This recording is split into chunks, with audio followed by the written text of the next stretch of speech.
पहला छंद पढ़ने के लिए तैयार होते हैं। देखिए, आप कहेंगे कि हमें गाना नहीं आता है, हमें पढ़ना नहीं आता है। हम जिस टोन में बोलेंगे आपको उसी टोन में बोलना है। अगर आपने टोन बदली आपका निश्चित गलत होगा, निश्चित गलत होगा। टोन बदलते ही गलत हो जाएगा। हाँ, हम अगर टोन बदल देंगे तो गलत नहीं होगा, क्योंकि मुझे मालूम है कहाँ कैसे बोला जाना चाहिए। लेकिन तुम्हें ये बात नहीं मालूम। अभी तक आप न जाने कहाँ किस किस तरह से वक्तामर सुना होगा, मुझे नहीं मालूम। लेकिन गलती कैसे होती है ये मालूम चल जाएगी। आप गलत नहीं पढ़ें, जब भी पढ़ें सही पढ़ें। देखिए, गलत 1000 बार पढ़ा जाए और सही एक बार, फिर भी वो 1000 पर भारी है। गलत को 1000 बार और सही एक बार, इसलिए एक ही बार पढ़ लो। लेकिन क्या करें, आपने हमें पहले क्यों नहीं पढ़ाया? अब मेरी क्या गलती है इसमें? बताओ, मेरी कोई गलती है इसमें कि आपने मुझे पहले क्यों नहीं पढ़ाया? आप पहले मेरे पास क्यों नहीं आए? बोले हम कहाँ जाते हैं, आप पहले क्यों नहीं आए? अब जब आए तब पढ़ लो, लेकिन सही पढ़ो। आइए सही उच्चारण देखते हैं कैसे बोला जाता है। एक हलंत भी अगर गलत होता है, आपको ये पता चलेगा कि हलंत कहाँ आता है और कहाँ नहीं आता, और कैसे बोला जाता है हलंत, ये भी पता चलेंगे आपको। और आप खुद कहेंगे कि हाँ महाराज, हमें इसका मालूम चल गया कि हलंत कैसे बोला जाता है। ये चीज़ें बहुत दुर्लभ है, और आप उन दुर्लभ चीज़ों को एडॉप्ट करिए। एडॉप्ट करोगे तो निश्चित है आगे भी तुम्हारे वह बाहर आ सकती हैं और आप उन्हें समझ सकते हैं। और एडॉप्ट नहीं किया, एक्सेप्ट कर लिया, तो फिर हो सकता है आप भूल जाएं। एडॉप्ट करना सीखिए। आइए, भक्तामर प्रणत मौली मणि प्रभाना,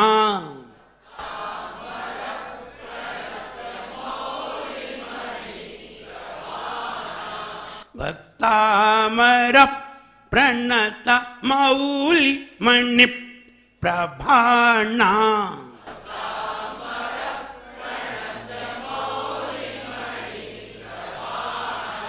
भक्तामर प्रणत मौली मणि प्रभाना।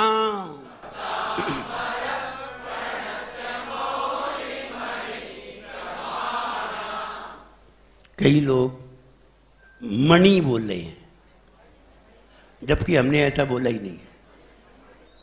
कई लोग, क्योंकि वो आवाज आ जाती है। आप अपने पड़ोसी का ध्यान रखिए, वो बड़ी ना बोल दी। भक्तामर प्रणत मौली मणि प्रभाना,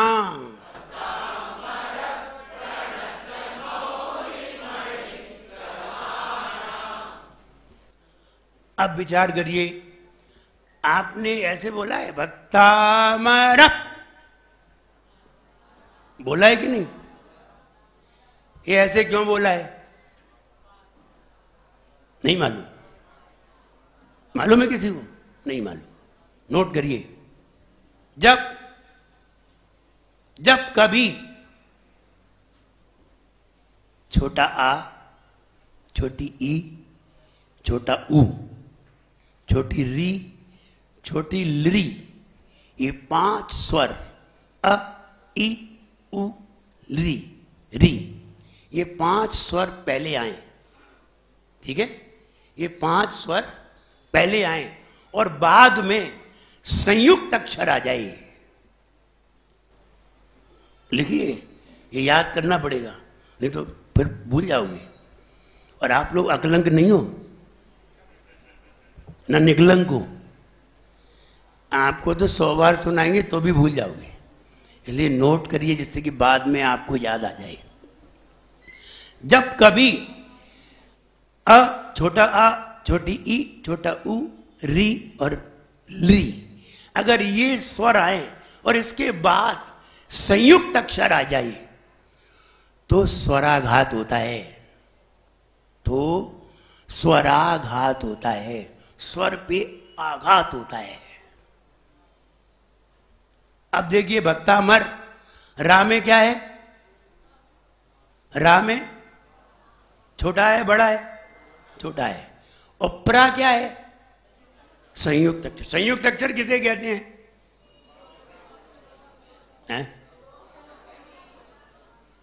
संयुक्त अक्षर कंबाइंड वर्ड किसे कहते हैं? दो व्यंजन प्लस एक स्वर, दो व्यंजन प्लस एक स्वर बराबर संयुक्त अक्षर।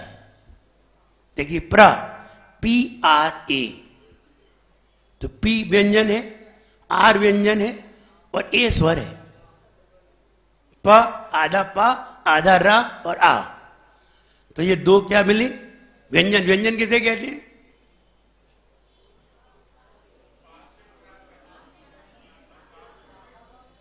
व्यंजन किसे कहते हैं? खा खा गा। व्यंजन किसे कहते हैं? हमसे थोड़ी पूछ रहे हैं कि व्यंजन क्या क्या होते हैं। हम क्या पूछ रहे हैं? What is called consonant. व्यंजन किसे कहते हैं? स्वर किसे कहते हैं? कंठ से ही व्यंजन बोले जाते हैं। जो कंठ से बोले जाएं वो स्वर है, ऐसा नहीं है, ये गलत परिभाषा है। What is called vowel, what is called consonant, ये थोड़ी हुआ व्यंजन की स्वर की परिभाषा। ये स्वर की परिभाषा नहीं है, डेफिनेशन पूछ रहा हूं मैं। मालूम है व्यंजन की परिभाषा? व्यंजन किसे कहते हैं?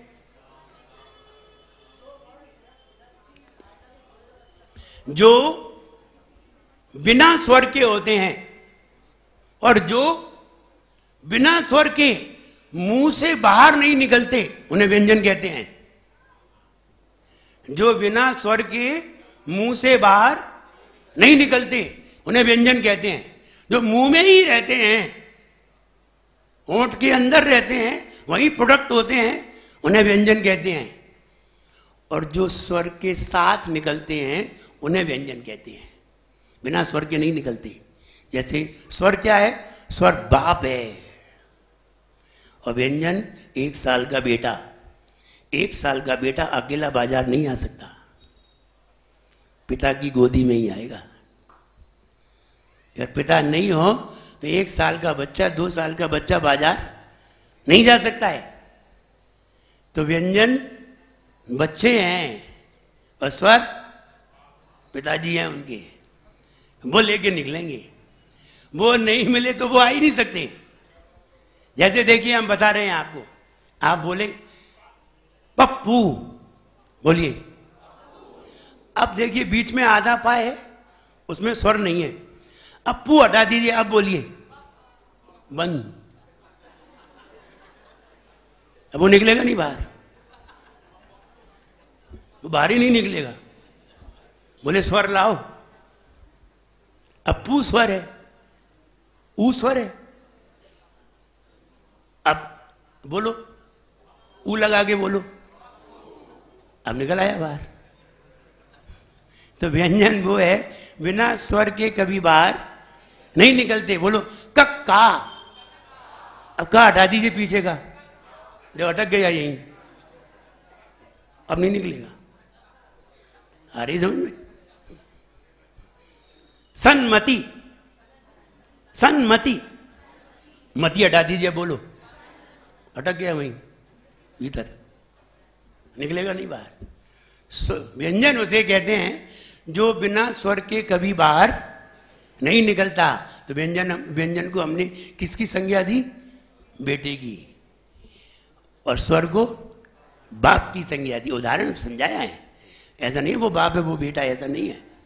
वो तो समझा रहे, तुम्हारी ऐसी समझ में आ जाते हैं कि बिना स्वर के व्यंजन बाहर नहीं आता। व्यंजन भी ताकतवर होते हैं, स्वर भी ताकतवर होते हैं, ये दोनों ताकतवर होते हैं, बहुत ताकतवर होते हैं। भगवान की प्रतिमा जब बनती है और जब भगवान भगवान बनते हैं तो व्यंजन और स्वर उनमें आरोपित किए जाते हैं। जब व्यंजन और स्वर आरोपित कर देते हैं उसे अंगन न्यास कहते हैं। तो तब भगवान भगवान बनते हैं, वो शक्तिवान होते हैं। बच्चे से पूछा, बेटा बता, सर ने व्यंजन और स्वर की परिभाषा सुनाई होगी, और सुनाई तो बच्चा नहीं आया होगा। बच्चा नहीं आया, दूसरे दिन आया तो टीचर ने पूछा, बेटा बताइए व्यंजन किसे कहते हैं और स्वर किसे कहते हैं। एक दिन पहले पढ़ाया था, बच्चा आया नहीं था, और उसी बच्चे को खड़ा कर दिया। अब बताओ, तुम आए नहीं हो, तुम दूसरे दिन आओ और हम तुमसे ही पूछ लें तो तुम क्या बताओगे, क्या कहोगे? हमें नहीं मालूम। लेकिन वो बच्चा विद्वान था, उसने सुना भी नहीं था, लेकिन उसने फिर भी बताया। तो टीचर ने पूछा, बेटा स्वर और व्यंजन किसे कहते हैं? बच्चे ने तत्काल उत्तर दिया, सर व्यंजन खाया जाता है और स्वर गाया जाता है। यही हमें मालूम है, आगे तुम जानो। व्यंजन उसे कहते हैं जो खाया जाए और स्वर उसे कहते हैं जो गाया, आलाप गाया जाए। ओ हो, ये स्वर है, ये क्या है? स्वर है। तो स्वर उसे कहते हैं जो गाया जाए, व्यंजन उसे कहते हैं जो। बच्चे हैं, अपने अपने तरीके से अपने अपने उत्तर देते हैं। हम ये कहना चाहते हैं स्वर और व्यंजन। अब आपने जाना आ आया है, भक्तामर में क्या आया, रा में क्या है? अ। छोटा है बड़ा है? छोटा है। परा क्या है? संयुक्त अक्षर है, घात होगा। घात से मतलब भक्तामर, ब्रेक लगा। ब्रेक नहीं लगाया तो क्या होगा? देखिए, मणिप, मणि पे छोटी की मात्रा है और प्रा फिर संयुक्त अक्षर है, तो फिर ब्रेक लगाना पड़ेगा। दो जगह ब्रेक लगाना पड़ेगा, और नहीं लगाया सही गलत हो जाएगा। भक्तामर प्रणत मौली मणि प्रभाना।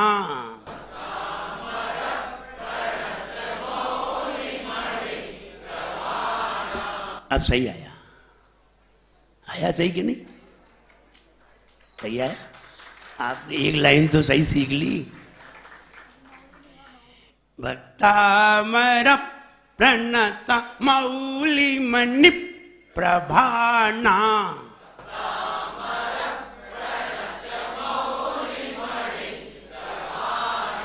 अब एक चीज और सुधार करिए, आपके पास किताब तो है।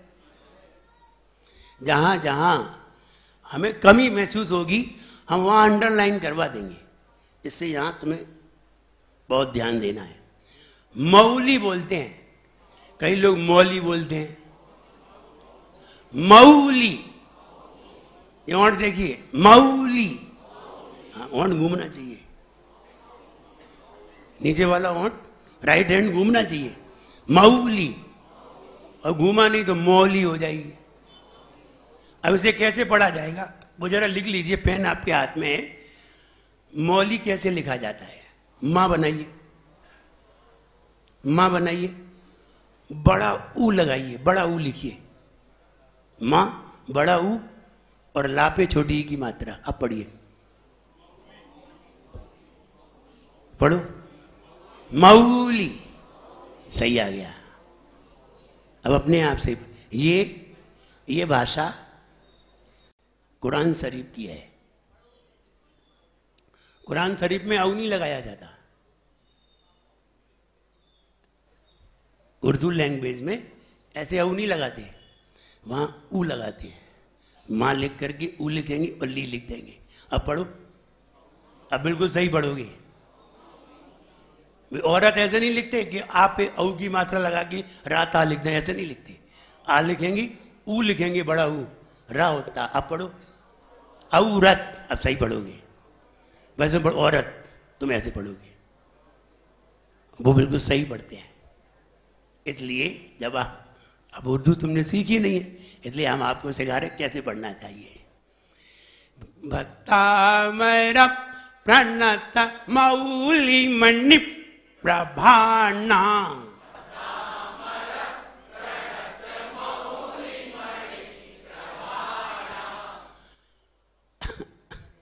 फिर गलती करते हैं आप बोले हैं प्रभाणा। क्या बोले? प्रभाणा। हमने ऐसा बोला ही नहीं है, हम बोले प्रभाणा ना। तुम ड़ा बोल रहे हो। ना और डा में कितना अंतर है? अगर प्रभा के बाद डा डलिया का लगा होता और नीचे बिंदी लगी होती, सीन लगी होती और डंडा लगा तो क्या पढ़ते? प्रभा, प्रभाड़ा। और ना लगा, ना नलगा होता तो क्या पढ़ते? प्रभा ना। अब नमोकार वाला ना है, आप क्या पढ़ोगे? कुछ अंतर आ रहा है? अब पढ़ेंगे प्रभा ना। ना बोलने में और ना में क्या अंतर है? देखिए, समझ लीजिए, आप बहुत अच्छी बातें हैं ये। जब आप ना बोलते हैं, नल वाला ना बोलते हैं, तो हमारी जो जीभ है ना, ये जीभ तालू पर चिपकती है यूं। बोलिए टन। जीभ कैसी है? ऐसी चिपकी है ना। आपने क्या बोला? टन सन। जीभ कैसी है? ऐसी है ना। अब देखिए, आप बोलिए कट। अब जीभ ऐसी नहीं है, जीभ ऐसी है। आ रही समझ में? आ रही कि नहीं? तो जब ना बोला जाएगा तब जीभ ऐसी होगी, और नल वाला बोला जाएगा तब ऐसी होगी। टा ठ बोलो, टा ट ठ डा ढ बोलो, ट ठ डा ढ। ना। अब जीभ कैसी थी ना में? यूं थी। ऐसी थी? फिर बोलो, ऐसी थी। अब बोलो ता था दा धा ना। अब ऐसी है। आ रही समझ में? आई समझ में कि नहीं? तुमने जो पहले पढ़ी होगी ना, ये बातें तो पहले पढ़ी होंगी तुमने कॉलेज में। नहीं पढ़ी ना? अब समझो कैसे सही बोला जाता है। आप नमोकार मंत्र जिंदगी भर से गलत बोल रहे हैं। सही पढ़ो। जब हम पढ़ते हैं ना, सुनो उसे। ओम नमो अरियंताणम।